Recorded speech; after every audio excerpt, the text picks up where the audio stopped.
जय श्री महाकाल, जय बाबा साहब। सुप्रभात। आप सभी का स्वागत है हमारे YouTube चैनल बाबा साहब सरोमा थेरेपी में। ये एक परोपकारिक कार्य है जिसे बाबा साहब ने चालू किया था। उनने 1910 से लेकर 1965 तक इसको बढ़ाया और उसके पश्चात उनके आशीर्वाद स्वरूप, उनके साहित्य, उनके अनुसंधान के अनुसार जो इत्र का उन्हें ज्ञान था, उस हिसाब से हम इस सुगंध चिकित्सा के बारे में आगे बात कर रहे हैं या ट्रीटमेंट करते हैं। तो इस वीडियो में हम सुगंध चिकित्सा के लाभ के बारे में बात करेंगे।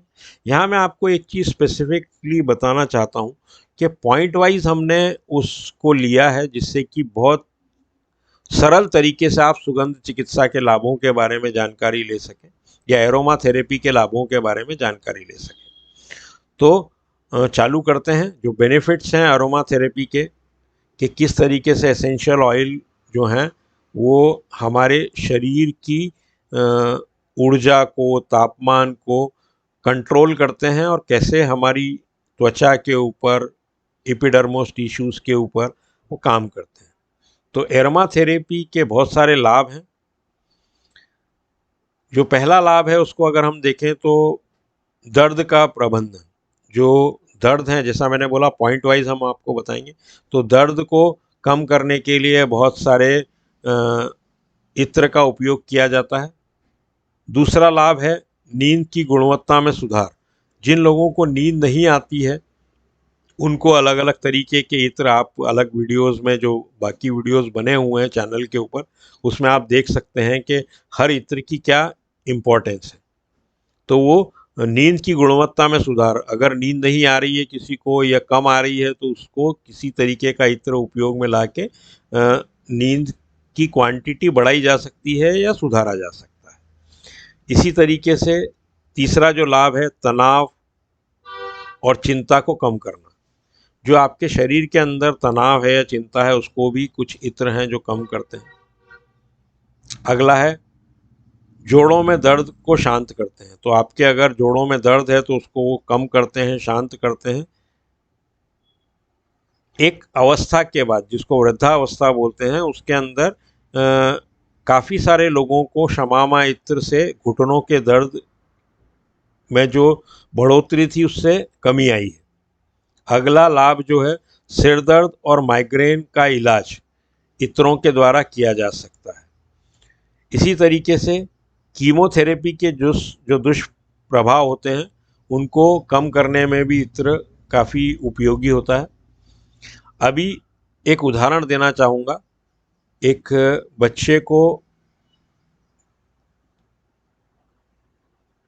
कुछ प्रॉब्लम हुई, ब्रेन ट्यूमर, ब्रेन कैंसर हुआ और उसे डॉक्टरों ने खूब डरा दिया। पेरेंट्स ने इवन रेडियोथेरेपी और कीमोथेरेपी कराने से मना कर दिया, लेकिन उनको समझाने के बाद और एक इत्र देने के बाद जब उसकी रेडियोथेरेपी हुई तो काफ़ी सारे जो दुष्प्रभाव थे उसके वो कम हो गए उस इत्र को उपयोग में लाने से।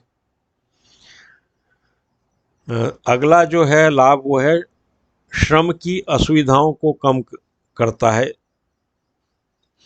जो एक्सर्शन हो जाता है, श्रम जो हो जाता है, उसको भी वो, ये लेबर पेन्स जो रहते हैं उसको कम करने में भी उपयोगी होते हैं इत्र। बैक्टीरिया, वायरस से भी लड़ते हैं इत्र, या वो भी एक लाभ है सुगंध चिकित्सा का। पाचन को सुधारने में भी उपयोगी होते हैं इत्र, वो भी एक सुगंध चिकित्सा का लाभ है। जो देखभाल है उसमें भी उपयोगी होता है, शरीर की देखभाल के लिए। आप ये सोचिए कि क्रीम के अंदर जो फेस क्रीम लगाते हैं, जो अलग अलग तेल लगाते हैं, सिर में जो हम तेल लगाते हैं उसमें अलग अलग जड़ी बूटियाँ क्यों डलती हैं या इत्र क्यों डलते हैं? वो इसीलिए डलते हैं कि वो आपके उपशामक देखभाल में काम आते हैं। उसी तरीके से प्रतिरक्षा को बढ़ावा देते हैं इत्र, या वो एक लाभ है सुगंध चिकित्सा का। कौन सी स्थितियां हैं जिनका इलाज करने में एरोमा थेरेपी जो है वो मददगार है। तो एरोमा थेरेपी में कई स्थितियों का इलाज करने की क्षमता है, जिनमें कुछ बीमारियों के बारे में हम आपको जानकारी दे रहे हैं। दमा जो है, दमा मतलब वो सांस की बीमारी है, तो सांस की बीमारी को ठीक करने में एरोमा थेरेपी या सुगंध चिकित्सा बहुत सार्थक सिद्ध हुई है। उसी तरीके से अनिद्रा, कम नींद जिनको आती है, अनिद्रा इज कम नींद आना, तो जिनको कम नींद आती है उनके लिए भी इत्र के उपयोग से या एरोमा थेरेपी या सुगंध चिकित्सा से काफ़ी लाभ हुआ है। थकावट जिनको होती है उनके लिए भी अलग अलग तरीके के इत्र हैं जिनका उपयोग किया जा सकता है, या आप नहीं लगाना चाहें तो भी अगर वातावरण अगर आप उस फ्रैग्रेंस का बना लेंगे तो उससे भी आपको फ़ायदा होगा। अवसाद का स्रोत, वो अलग अलग जो डिस्चार्जेस हैं, जो बॉडी के अंदर डेड सेल्स हैं उनको रिमूव करने के लिए भी उपयोग किए जाते हैं, या वो भी एक तरीका है। सूजन को कम करने में सुगंध चिकित्सा लाभकारी है। न्यूरोपैथी के अंदर भी या परिधीय न्यूरोपैथी के अंदर भी उपयोग में लाए जाते हैं इत्र। जो मासिक धर्म के समस्याएं होती हैं उनको कम करने के लिए उपयोग में लाए जाते हैं इत्र। खालित्य होता है, कैंसर होता है, कैंसर में भी काफ़ी उपयोग में आते हैं इत्र। जैसा अभी मैंने उदाहरण दिया, एक ब्रेन कैंसर के केस में हमने यूज़ किया था। गठिया के काफ़ी लोगों के इलाज हम लोगों ने एरोमा थेरेपी से किए। रजोनिवृत्ति में भी बहुत लाभकारी है सुगंध चिकित्सा। तो ये सुगंध चिकित्सा के कुछ लाभ थे जिनका हमने आपको विवरण दिया। मैं जल्दी से एक बार रिकैपिचुलेट कर देता हूँ या आपको जल्दी से बता देता हूँ। तो एरोमा थेरेपी के जो लाभ हैं उसमें पहला, दर्द का प्रबंधन, नींद की गुणवत्ता में सुधार, तनाव या चिंता को कम करना, जोड़ों के दर्द को शांत करना, कीमोथेरेपी के दुष्प्रभावों को कम करना, सिर दर्द या माइग्रेन का इलाज इससे होता है।